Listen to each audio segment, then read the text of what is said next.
Waa'ee ashaaraa hagam beektu laata? Ashaaraan qubaa kan nama hundaa garaagara yommuu ta'u, salphaatti namoota adda baasanii beekuuf kan dhimma itti ba'amudha. Ashaaraan qubaa yoom eegalee akkamitti eegale? Deebii isaa argachuuf immoo hanga xumuraatti nu hordofaa jenna.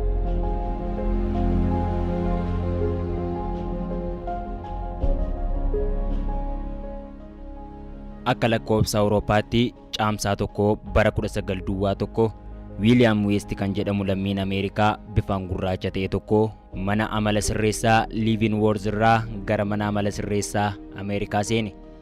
Akkuma hidhama haaraa kamiittuu qorannoo garaagaraatu irratti taasifame. Ragaalee kanneen akka qorannoo fayyaa qaamaa geggeessuu, suuraawwan isaa fudhachuu fi qorannoon taasifamuu malu hundinuu Wiiliyaam Weest irratti godhame.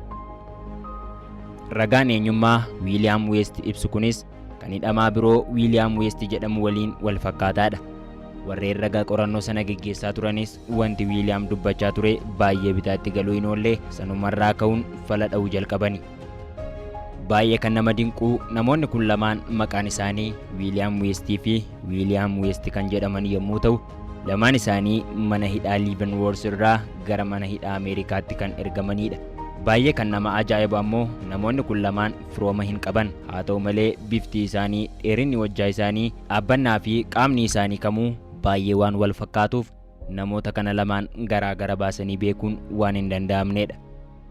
Bara 1918 barreessitoonni kanneen akka Heitron Wilderii fi Bert Wentworth akka jedhanitti Wiiliyaam Weest guyyaa gaafa mana hidhaa Leavenworth irraa gara mana hidhaa Ameerikaatti ergame sana faayila qorannoo isa gaafatan sana dabareen osoo guutaa jiru suuraa tokko teessuma irraa fuudhee dinqisiifannoodhaan ilaalaa akka qummaaduu ta'ee, suuraan kun kan kooti garuu eessaa akka dhufe eenyu akkas fides hin beeku, ani kanaan duras gara mana hidhaa kanaa dhufees hin beeku jedhe. Boodarra hojjettoonni mana amala sirreessaa sanaa galmee faayila hidhamtootaa keessaa namni kun mooraama sana keessatti hidhamaa akka turee fi yakka ajjeechaatiin qabamee fulbaana 19 bara 1921 murtiin umurii guutuu kan itti murtaa'e ta'uu adda baasan.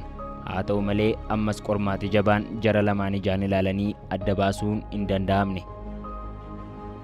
Boodarras jara kana lameen adda baasuun waan ulfaateef sababa jara kana lamaaniifis yeroo jalqabaaf bifa fooyya'aatiin ashaaraan qubaas hojjetamuu danda'e. Toora intarneetii Wikipeediyaa The Free Encyclopedia irraa odeeffanne.